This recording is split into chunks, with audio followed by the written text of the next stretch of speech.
Who doesn't like going to the beach? Growing up, I loved going to the beach. Whether it was skimboarding or building a sandcastle or just laying in the sun, going to the beach was one of my favorite activities.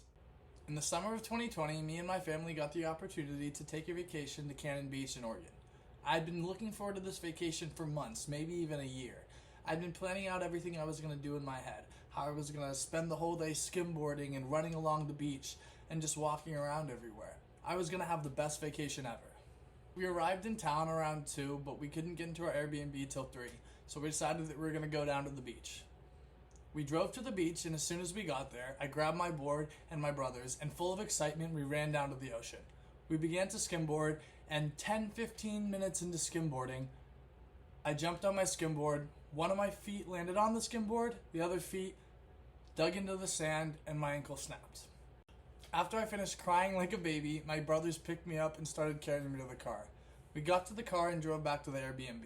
We decided that we didn't want to go to the hospital that night because it was late and the closest hospital was 45 minutes away in Seaside. I remember laying on the couch that night thinking how mad I was, how I just wanted to go home, how my vacation was ruined. The next morning we got up and we went to the hospital. We went in, they did the scans.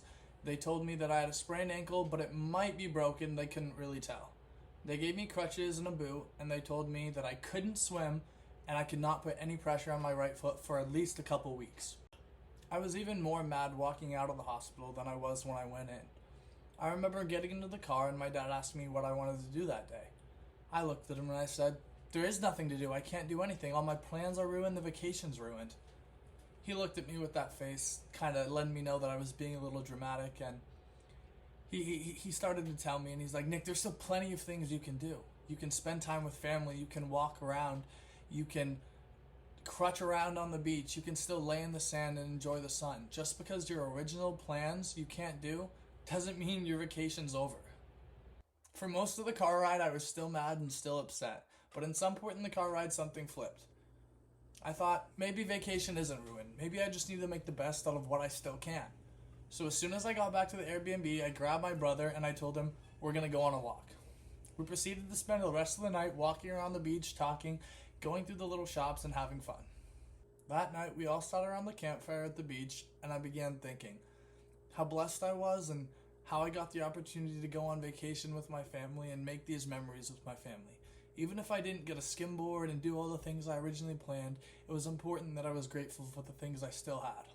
Every morning that vacation, I got up and I went on a walk along the beach. I played games with my families, enjoyed the views, and explored Cannon Beach, Seaside, and Fort Stevens, using my crutches to watch all around, refusing to fall behind.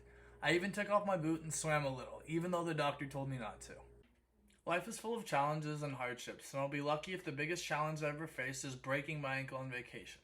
No matter how hard we try, our plans almost never end up exactly how we want them to. You can't live a life where when you're faced with challenges, you run away or give up. Instead of giving up, face your challenges head on and make the best out of what you have and find the joy in the little things. As you face your challenges, you'll begin to find that life does go on. You learn from your challenges and you grow. Plans change and you adapt.